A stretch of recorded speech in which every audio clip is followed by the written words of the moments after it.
에코시티에 대해서 하태석 건축가님이 이야기를 해주셨잖아요. 그래서 각자가 그 강연 내용을 들으시면서 가장 인상 깊었던 내용을 좀 테이블 안에서 소개하면서 시작을 해보도록 하겠습니다.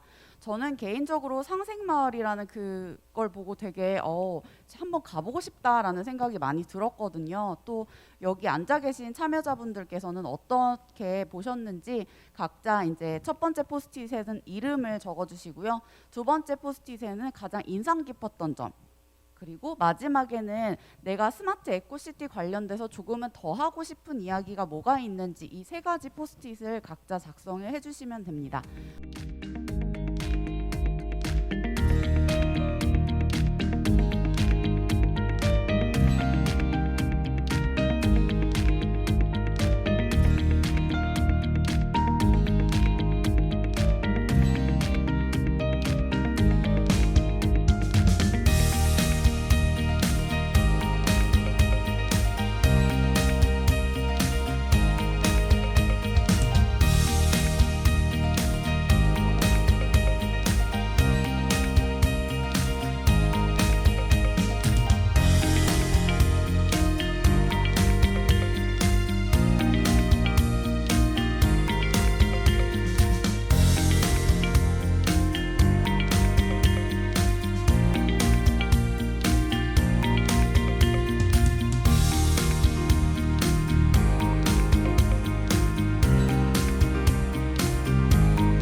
조의 홍기현입니다. 우리 서구의 은행나무 암나무가 1826이야. 근데 그 중에서 1030 불까지 털어가지고 이런 식으로 털어가지고 제거를 했다고 그러는데 그건 그냥 대책이 아니잖아. 또 해야잖아. 또 해마다 해야잖아. 얼마나 힘들어. 이게 하나둘도 아니고 전부가 8298이야. 근데 그 중에서 암나무가 1826인데 이거 해마다 이럴 게 아니고 어렵고 힘들어도 잘라버리자. 자르기 어려면은 이제 아까 이태 선생님 말씀 따라 다른 데로 사람이 안 다니는 데로 옮길 수만 있으면 좋겠고 안 되면은 했으면 좋겠다. 제가 작년에 이 서구의 감나무가 249그루래. 내가 그 얘기를 했어. 그랬더니 이제 뭐라고 해야 되냐면은 보기는 좋은데 떨어졌다면 먹을 수는 없고 머리에 다치 또 떨어지면은 발이 미끄러져. 그래가지고 곤란하다. 그래서 이걸 떨어지기 전에 따서 고아원이나 양면에 주자. 그랬더니 그렇게 하면 해봤나 봐. 해봤는데 받는 쪽에서 싫다. 그래서 고민 끝에 249를 갖다가 뽑았어. 딴 거로 교체를 했어. 마찬가지로 이런 거에 은행나무도 이렇게 해야 되지 않겠냐. 이상입니다. 감사합니다. 네, 감사합니다.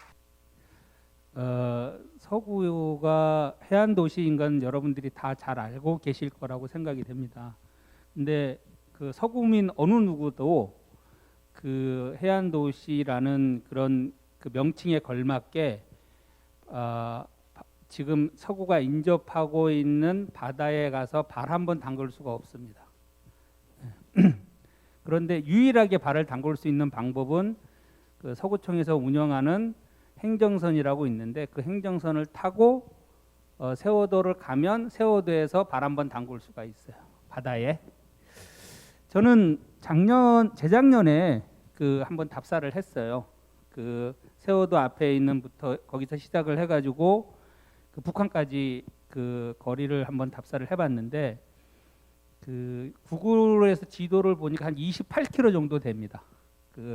그런데 그 거기에 그 철책선이 다 되어 있어서 그 철책선을 제거하는 그런 사업을 통해서 우리 서구민들이 환경과 좀 더 친해질 수 있는 그런 환경을 만들어 나간다 그러면 도시가 팽창하면서 만들어지는 그런 어려운 점들을 회복할 수 있는 그런 환경이 되지 않을까 해서 저는 우리 이 서구민들이 좀 공론화해서 좀 이거를 좀 철거를 하든지 안 그러면 이거를 개발을 할 때에 서구민들이 좀 더 바닷가에 좀 접근할 수 있는 환경을 좀 만들어 보는 게 어떨까. 그리고 궁극적으로는 그 이렇게 된 이유를 저는 생각을 해봤는데 그 접경 지역이라고 하더라고요. 그러다 보니까 이 철책선을 친 사람들이 누구냐 그러면 군인들이겠죠. 이제 그런데 군인들이 거기서 근무를 쓰느냐? 근무를 쓰지도 않습니다. 그리고 김포 같은 경우에는 여러 가지 이유로 철책선을 걷어내는 곳도 있고, 근데 다만 우리 서구만 그런 혜택이나 그런 관심 사업에서 벗어나 있다는 생각이 좀 들어서 앞으로 물론 통일이 되어야겠지만 한 발 좀 나아가서라도 어느 한 부분이라도 좀 헐어내서 우리가 서구민들이 바다가 소중하고 바다를 지켜야 되고 그런 생각들을 좀 공유할 수 있는 장을 한번 만들어 봤으면, 그렇게 되면 우리가 도시에 살면서 좀 힘들었던 점 가서 뭐 바닷물 담그면 좀 나아지고, 그리고 뭐 우리가 보호해야 될 뭐 보호수도 있고 산도 있고 길도 있는데 이런 꽃게나 물고기, 그다음에 그 인천에 그 뭐 보호해야 될 저어새 같은 것도 좀 우리가 알게 되지 않을까 하는 그런 마음에서 앞으로 나아갈 방향은 이런 식으로 좀 갔으면 좋겠다 하는 저는 생각을 하고 있습니다. 감사합니다. 이쪽 조에서는 통일을 염두에 두고 이제 철책선에 대한 이야기를 해주셨고요. 저는 저희 집 앞에 텃밭을 키우면서 또 이렇게 저희 동네가 구도심이거든요. 그러다 보니까 오래된 아파트들이 많아서 이렇게 담벼락들이 다 노후가 돼 있어요. 그래서 거기에 이렇게 그림을 좀 그리고 거기에 식물을 걸어놓으면 쌈채소 같은 식물을 키우면 오며 가며 지나가는 동네 분들이 뜯어가면 또 자라고 하니까 그런 것이 있으면 좋겠다고 했어요. 인천 서구에 가지고 있는 앞에서 이야기하는 해안도시와 함께 천이 많이 있는데 그 천 중에서 몇 개 천이 있지만 그 중에 도심을 가르고 있는 공촌천과 신곡천이 연결되어 있는데, 그 중에 교육층을 중심으로 해서 공촌천이 오래전부터서 서구의 국민들이 놀았고, 그리고 전국에서 도심 속을 가르고 있는 공촌천은 거의 전국에 없습니다. 그럼에도 불구하고 공촌천이 있는지도 잘 모르고 있고, 제가 오래전에 한 20년 전부터서 추측해 본 결과로는 이 공촌천은 청계천보다도 개발하면은 훨씬 더 좋을 수 있는, 근데 아쉬운 것은 그곳이 근천이에요.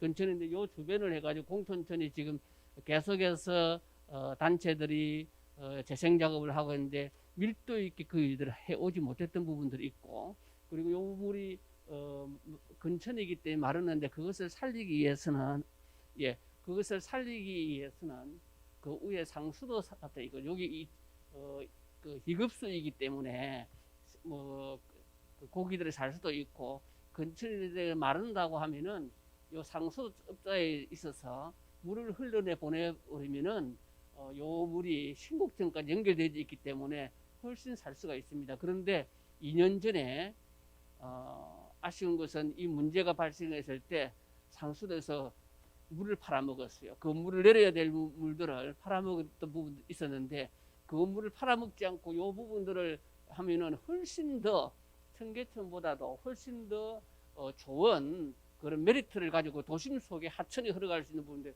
그 주변에 옛날에 10년 전에는 여기는 공장 지대였기 때문에 많이 상존되어 있었지만 지금은 현재 많이 떠나간 상태이고, 그러면은 그 부분에 있어서 공촌천을 살릴 수 있는 중요한 도심지기 부분이 있고, 요 주변에 요 길가를 따져가지고 산에 올라갈 때 깔 수 있는 그 터널 한 2m 한 30 정도 3m 정도 폭이 되기 때문에 그 길을 맨발로 걸을 수도 있는 부분이 될 수 있기 때문에 굉장히 중요한 부분이 되어서 우리 서구 가지는 정체성과 정주성과 연결성을 놓고 봤을 때 꼭 서구가 워낙 범위가 크기 때문에 이 지역을 꼭 강조해서는 안 되겠지만 일단 천을 가지고 있는 중요한 부분들이 있기 때문에 이 부분들을 살려서 하는 것들은 상당히 수입도 있겠고, 그 다음에 중요한 제가 여기 공원을 이렇게 해놨는데 이 공원은 서구만의 역사가 가지고 있는 중요한 음식 문화가 있어요. 제가 지금 이 부분 아닌데 연산군과 연관돼 가지고 여기에 우리가 그 유명한 제가 갑자기 기억이 못 찾아가지고 했는데 그 음식을 우리 서구가 살려낼 수 있다면은 새로운 그 서구만이 가지고 있는 독특한 역사성하고 연결되어 있어서 할 수 있는데, 이 음식은 사실은 일본에서 굉장히 유명한 음식으로 지금 그 녹그릇으로 이렇게 하는 거 뭐죠? 제가 지금 신선로. 이 신선로가 이 서구에서 출발이 되는 거거든요. 이 신선로를 누군가 제가 음식점을 만들려고 좀 오랫동안 고민을 했는데 돈이 없어가지고 못하고 있는데, 이게 우리 서구에서 음식을 만들어낼 수 있다면은 역사적인 음식으로도 소개할 수도 있겠고, 거기에다가 스토리텔링만 넣어주면은 굉장히 멋진 그러한 그 상품성이 될 수 있지 않겠는가. 그런 의미에 있어서 회복 탄력성의 의미들도 살릴 수 있지 않겠는가. 그렇게 생각합니다.